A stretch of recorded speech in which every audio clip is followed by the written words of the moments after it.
Olá, 1 em cada 10 homens vai ter câncer de próstata de acordo com as estatísticas, mas nem todos vão perder a vida por conta da grave doença. O universo acadêmico vai falar sobre os sintomas, os cuidados e, acima de tudo, a quebra do preconceito que envolve a prevenção. O programa exibe também o desfile infantil organizado pelo curso de design de moda da UFN e que utilizou na passarela o jeans como material sustentável.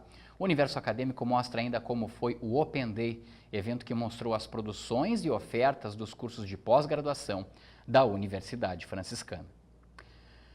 Todos os anos, o 11º mês é marcado por uma ampla conscientização da saúde masculina. É o Novembro Azul, campanha que incentiva os homens a prevenir e, se for o caso, diagnosticar de forma precoce algumas doenças, principalmente o câncer de próstata.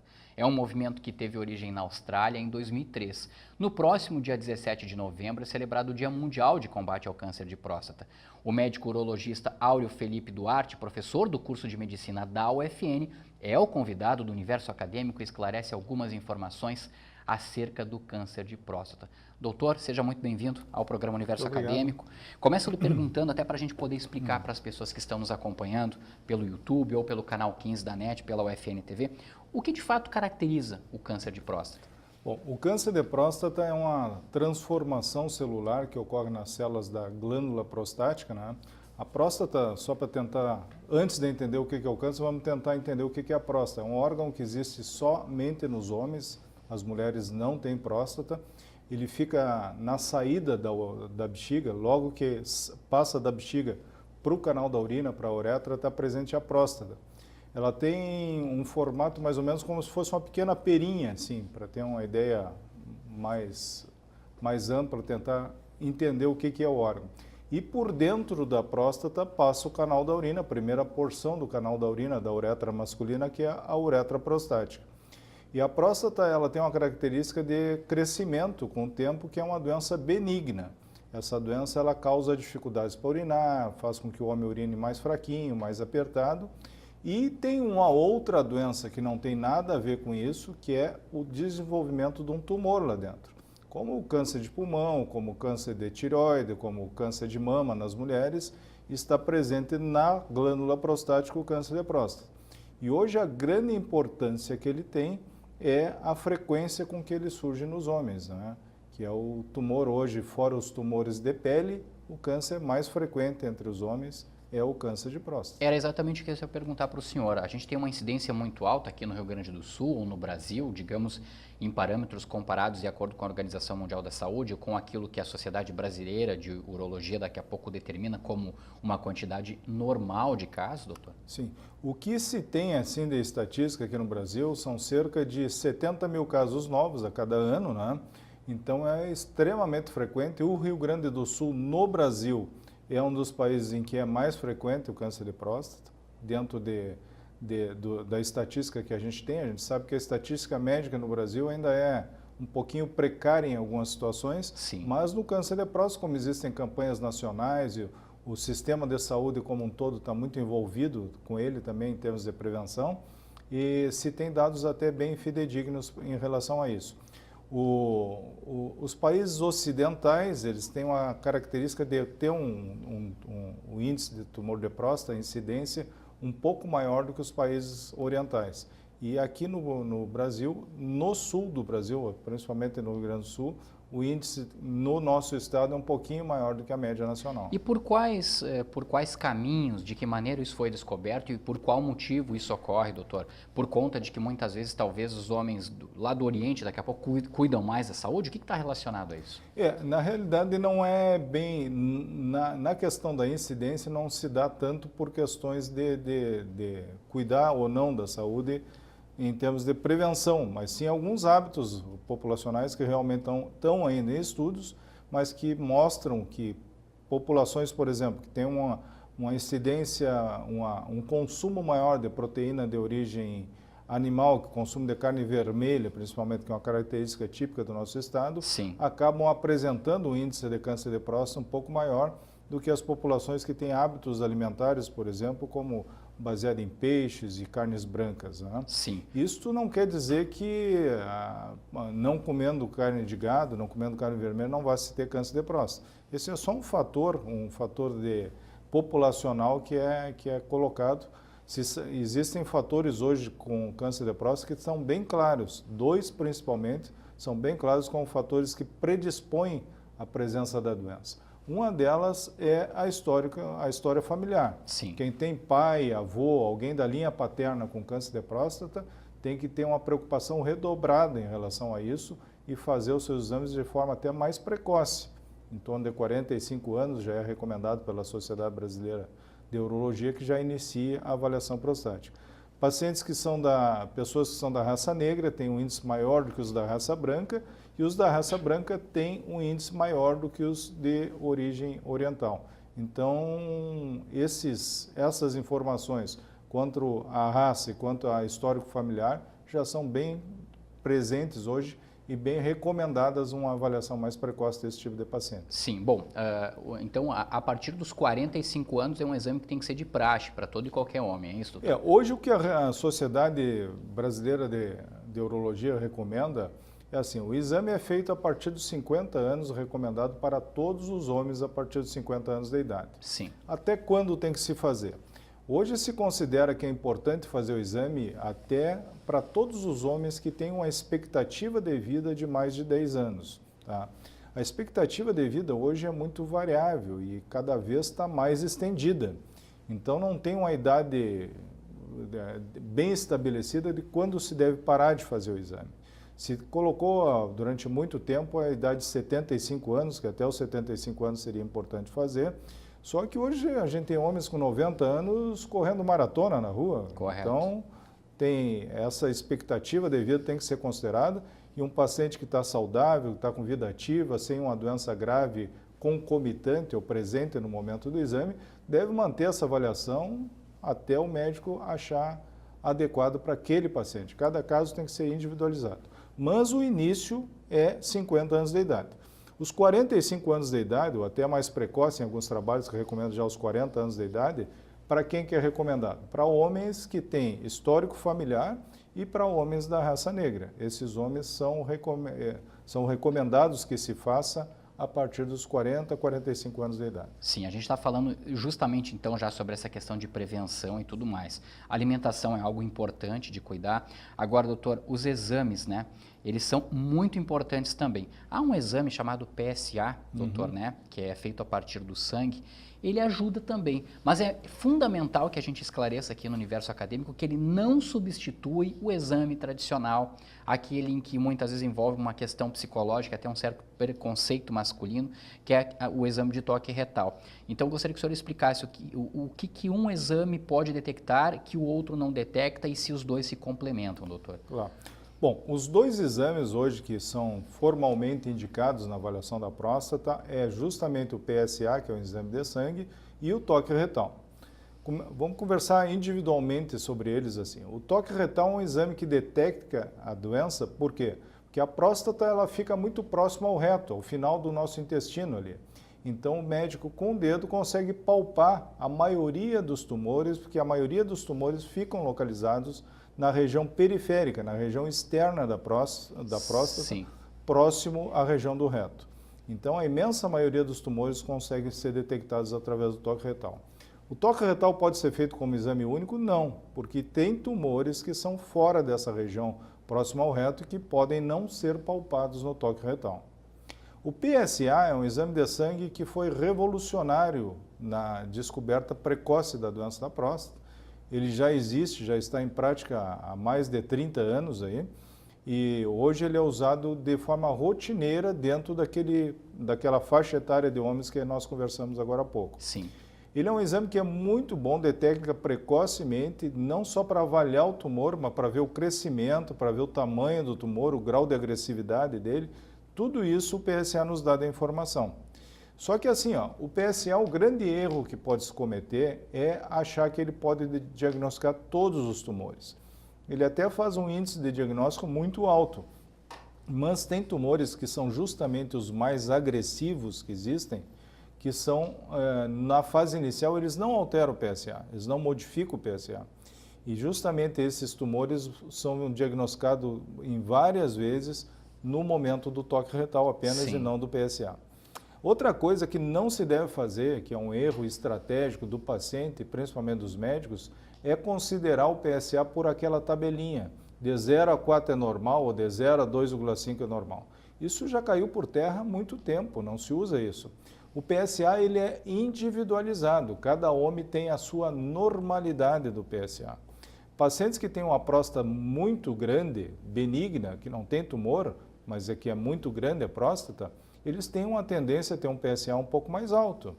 Enquanto que pacientes que têm uma próstata menor têm que ter um PSA menor. Por isso, dois homens com o mesmo PSA, dependendo do tamanho da próstata, um pode ter risco aumentado para ter o câncer e o outro não. Por isso, o PSA tem que ser conversado com o seu médico sempre. É um grande erro simplesmente fazer o PSA, olhar a tabela do laboratório e ver, esse está normal, esse está fora do normal. Não é assim que se faz. Isso é uma conduta de risco. Daí a importância do especialista para analisar. A gente está falando exatamente sobre isso, né, doutor? Sobre as prevenções, os cuidados. E eu lembro que nós estamos no mês de novembro e tem a campanha do Novembro Azul e tudo mais, que na verdade ela não fica restrita somente à questão da prevenção ao câncer de próstata. É sempre importante o homem entender que há outras doenças que também podem levá-lo à morte. Claro. E aí o mês de novembro acaba virando um símbolo na busca, na tentativa de conscientização de que o homem também precisa cuidar da saúde. E isso me parece, doutor, assim, algo muito claro. As mulheres, elas levam uma vantagem em relação aos homens nisso. Elas cuidam muito mais da saúde delas em relação ao homem. O homem, talvez por preconceito, ou por uma preguiça, ou por muitas vezes a mulher, a namorada, ou a mãe, daqui a pouco, olha, vai fazer os exames e tudo mais, né? Acaba deixando algumas coisas de lado, né? Acaba sendo, digamos assim, mais prolixo em relação à saúde. E aí a gente tem um vídeo para mostrar aqui, uma animação, doutor, o quanto é importante, porque se o homem não cuidar, a gente tem uma série de coisas que podem acontecer. Olha só, doutor, né? A gente está vendo ali, ó, né? É uma chamada, na verdade, ó. O homem pode trabalhar, pode correr, estudar, enfim, tudo mais, mas pode chegar a um ponto em que ele pode adoecer e aí não vai poder aproveitar nada, né? É verdade. Aí não vai poder torcer para o time dele, não vai poder namorar direito com a mulher ou com a namorada, enfim, não vai poder viajar, não vai poder tirar férias. Então, uma série de exames aí são importantes, não só na próstata, mas também nos pulmões, no coração, estômago, intestino, o próprio sistema urinário que está ligado, então, a essa questão do câncer de próstata. Aí, então, a chamada, a importância, né? E principalmente o compartilhamento da ideia, né, doutor? De que é importante o homem cuidar da saúde, correto? Com certeza.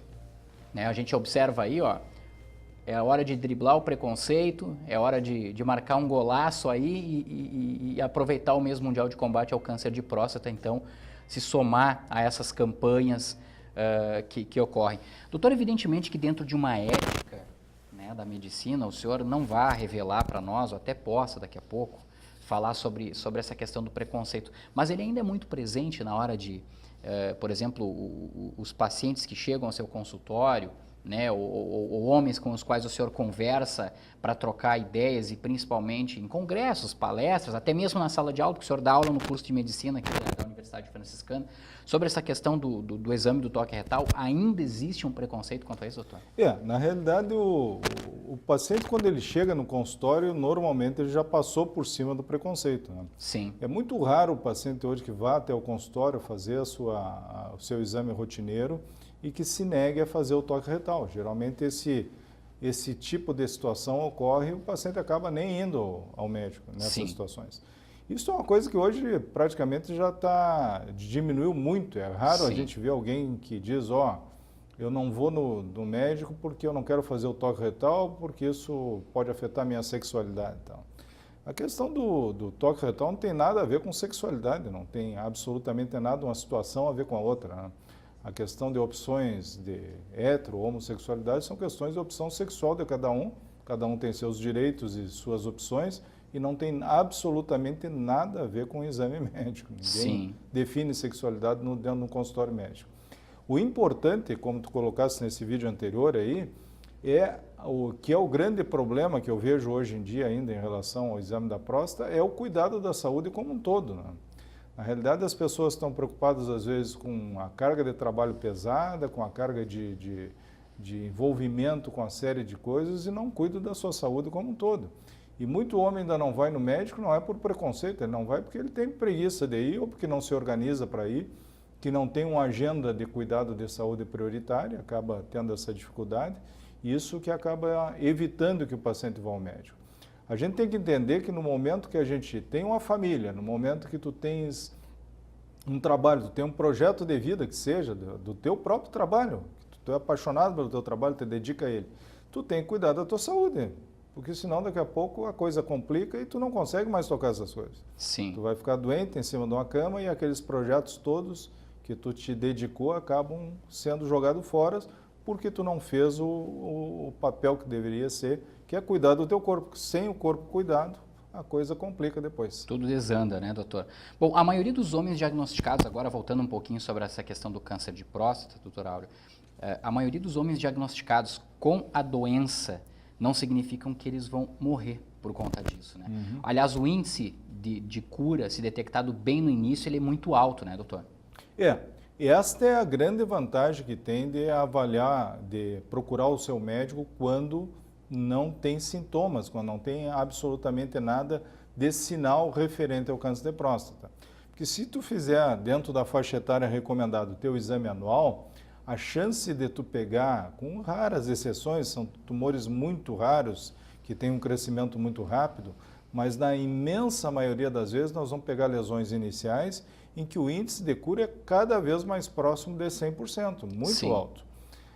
Índice de cura com certeza acima de 90% na maioria da população. Ele é um câncer que pode ser reincidente, ser curado num primeiro momento e retornar? Sim, como qualquer tumor, existe um tratamento e mesmo que tudo indique a referência de cura no início, esse paciente tem que seguir, ter acompanhamento. Sim. É um acompanhamento que é feito com frequência, dependendo do tipo de lesão que ele apresenta, e o tempo, os anos é que vão realmente mostrar que esse paciente está curado da doença. Sim. Mas o acompanhamento persiste depois da cirurgia.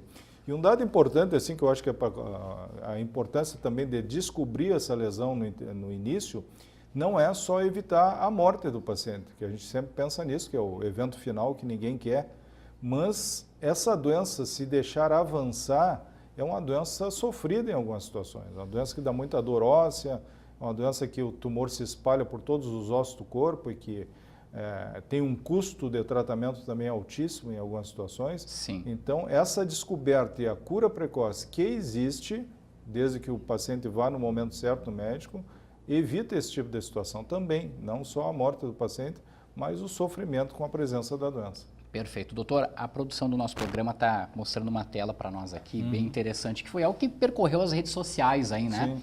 A gente está vendo o laço azul da campanha Novembro Azul e o laço rosa aí, né, do Outubro Rosa. E aí os homens, muitas vezes, incentivam as mulheres no mês de outubro para irem fazer, né, o exame do câncer de mama, mas muitas vezes não querem fazer os exames relativos aos cuidados do câncer de próstata. Então essa imagem, ela percorreu muitas redes sociais por aí, né, dizendo, mas você vai sim, agora é a sua vez, né? Então é muito importante também que as pessoas tenham essa conscientização de que não basta muitas vezes só conscientizar a mulher, a namorada, a mãe, a irmã, né? Chega o momento do homem, principalmente no mês de novembro, embora nós não precisamos somente do mês de novembro, né, doutor, para cuidar da nossa saúde, de que o homem também precisa procurar e se prevenir cada vez mais. Doutor, considerações finais em relação ao câncer de próstata e principalmente aos cuidados. Poderia passar para a gente, assim, alguns hábitos que evitam o câncer de próstata, doutor, e principalmente outras doenças ligadas ao universo masculino, eu colocaria assim? Claro. Bom, o que se tem hoje, que pode se dizer em termos de prevenção do câncer de próstata, são dois fatores que hoje são bem definidos na medicina, que são protetores contra as doenças em geral e contra os tumores em geral. E que no câncer de próstata hoje já tem trabalhos mostrando da importância desses dois fatores que tem que ser cuidado. Além do exame que a gente já falou aqui extensamente, que é uma coisa específica para o câncer de próstata, é evitar o sedentarismo e evitar a obesidade. Tá? Quando tu sentir que está muito parado, que o peso está passando no normal, é o momento de procurar uma atividade física, de procurar um médico que lhe oriente na perda de peso, que esses dois fatores eles são responsáveis por duas situações, um índice de câncer um pouco maior do que a população em geral, e esses pacientes também têm tumores de comportamento mais agressivo, porque sabe-se que a obesidade e o sedentarismo, eles afetam de alguma maneira os nossos sistemas imunológicos protetores, e nesse sentido fazem com que os tumores nessas populações sejam mais agressivos. Então procurar um médico dentro da faixa etária que se enquadra, manter uma boa atividade física, uma alimentação saudável, uma vida saudável e equilibrada. Isso é que nos mantém protegidos contra essa doença e as doenças urinárias em geral. Perfeito. Dr. Áureo Felipe Duarte, que é também professor do curso de Medicina aqui da Universidade Franciscana, muito obrigado pela sua participação aqui no programa Universo Acadêmico, trazendo esses esclarecimentos. Agradeço a oportunidade, muito obrigado mais uma vez. Nós é que agradecemos mais uma vez. Olha, a seguir o Universo Acadêmico vai mostrar o desfile infantil organizado pelo curso de Design de Moda da UFN, que utilizou na passarela o jeans, mas como material sustentável. O Universo Acadêmico mostra ainda como foi o Open Day. Nós já voltamos.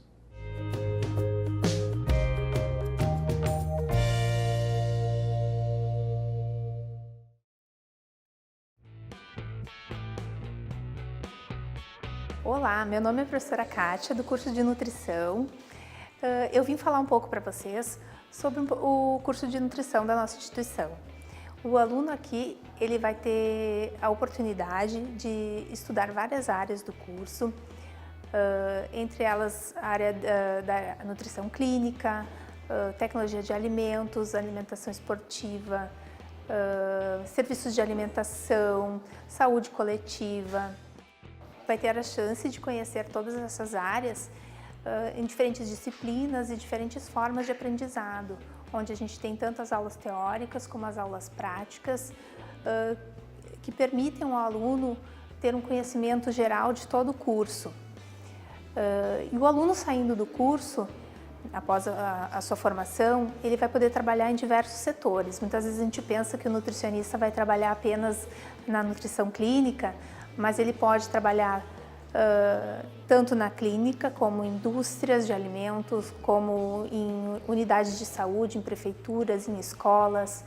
Então são diversas áreas, é um mercado bem amplo de trabalho, em restaurantes, onde o aluno pode estar aplicando todos os seus conhecimentos adquiridos durante o curso.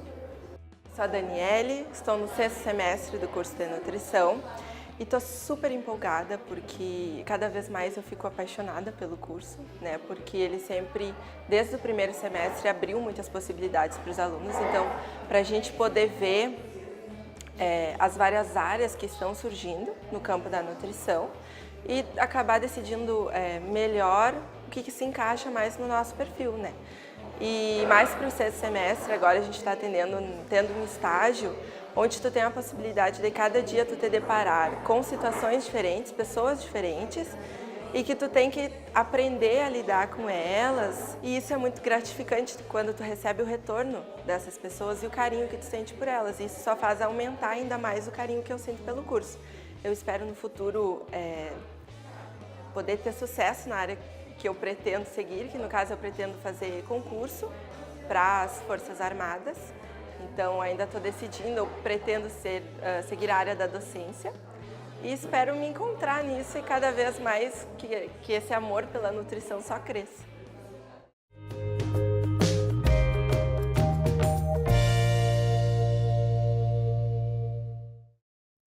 Aproximar os acadêmicos da graduação com os cursos de pós-graduação é uma das apostas da Universidade Franciscana para incentivar o estudante a seguir a carreira acadêmica.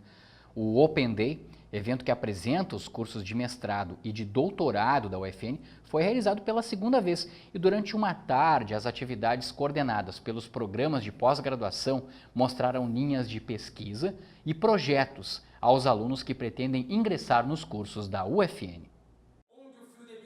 Uma tarde diferente, onde a cultura esteve lado a lado com o conhecimento, uma formação multidisciplinar, um dos diferenciais dos cursos de pós-graduação oferecidos pela UFN. Onde já dormem Cides, Alexandres, São Martins, Estigarribias, Netos, Bentos e Onofres, senhores da guerra, mestres das batalhas, semideuses de a cavalo. Isso enriquece muito o trabalho, né? Temos linhas de pesquisa que são mais teóricas, mas também tem muitas linhas de pesquisa que são mais práticas.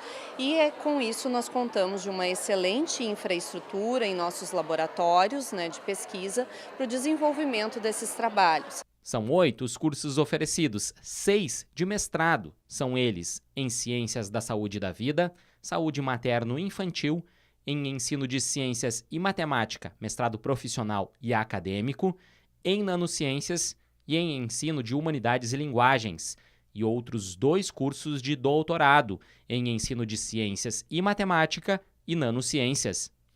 Então os professores vão estar juntos, vão estar acompanhando nos 3 conjuntos onde nós temos atividades do programa, né?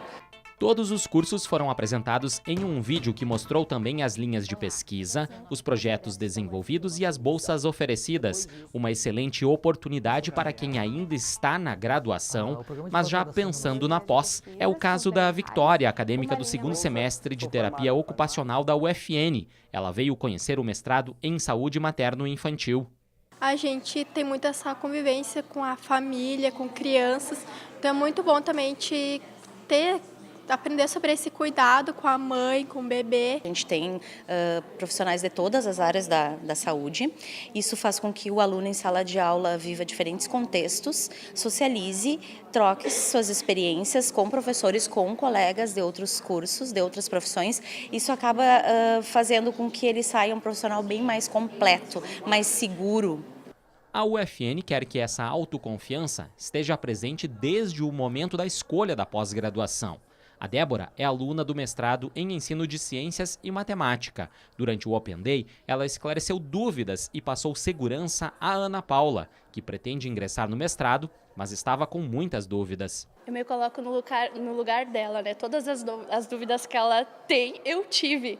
Então eu procuro sanar essas dúvidas que ela teve, essas preocupações que tem, por exemplo, da geometria. Agora a gente estava conversando. Ela não gosta tanto, né, de geometria. Então eu estava mostrando para ela sobre o nosso grupo de estudo aqui de geometria, que é justamente tirar essa ideia de que geometria é uma coisa muito abstrata, enfim. E o Open Day te ajudou? Com certeza. Agora já está quase decidido? Quase, não, tá decidido já vou fazer minha inscrição. E realmente tem muitas dúvidas, né? Esses interessados trazem muitas dúvidas, né? Diferenças entre o que é um curso de mestrado profissional, o que é um curso de mestrado acadêmico, quais as possibilidades de bolsas. Eu tenho dificuldade em inglês, espanhol, em línguas estrangeiras. Como eu faço para ingressar num curso assim, sem estar, né, ter esse domínio da língua estrangeira? Então são dúvidas que pairam nesses candidatos, futuros candidatos, né?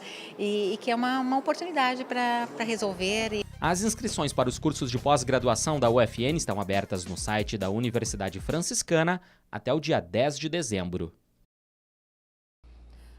O jeans é considerado um vilão da indústria da moda em função do fator poluente. Ao mesmo tempo, porém, é o queridinho dos brasileiros na hora de montar o figurino para a maioria das ocasiões. E para estimular o aproveitamento sustentável e o futuro do consumo, alunos do curso de Design de Moda da Universidade Franciscana criaram uma coleção sustentável com roupas jeans para as crianças.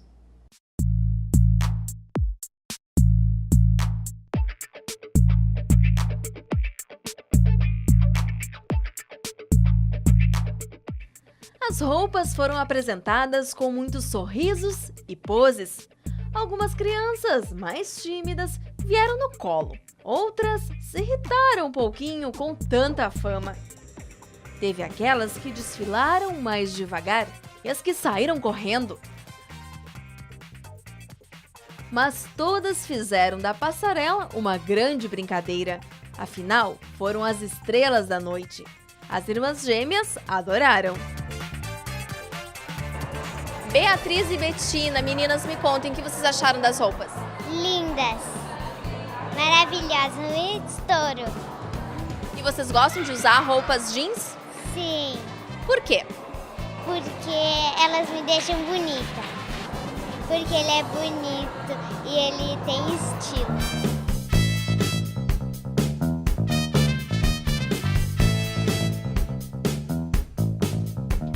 modelos foram produzidos por 13 acadêmicas de design de moda com a coordenação da costureira do curso. Um trabalho voluntário e realizado durante 3 meses no Lab 512.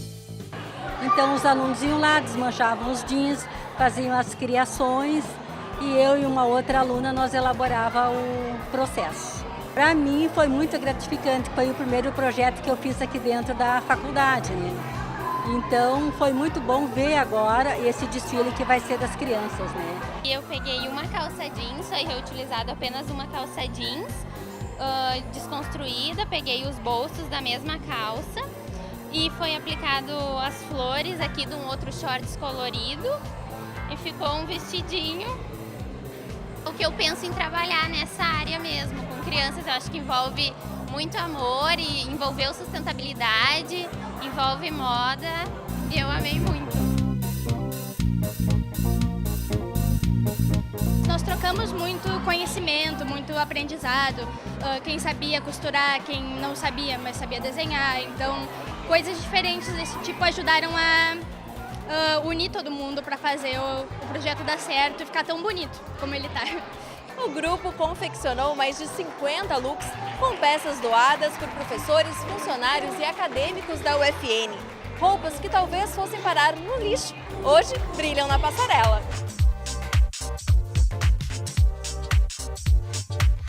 A gente está trazendo a mensagem de um consumo mais consciente, não é? Então a gente também está alertando, de certa forma, os pais para outras questões, não é, na vida da criança, que não a questão do consumo. Os modelos foram os filhos, sobrinhos, primos de quem trabalha ou estuda na universidade. Muitos pais aproveitaram o desfile para reforçar os ensinamentos que passam em casa. Nós procuramos sempre reaproveitar de alguma forma as peças que ela utiliza, ou mesmo passando para alguma outra criança. Ela também recebe de algumas crianças e a gente sempre dá algum up na peça, né? Com certeza, a sustentabilidade lá em casa faz parte. E olha só como a Maria Júlia se sentiu durante o desfile. Maravilhosa!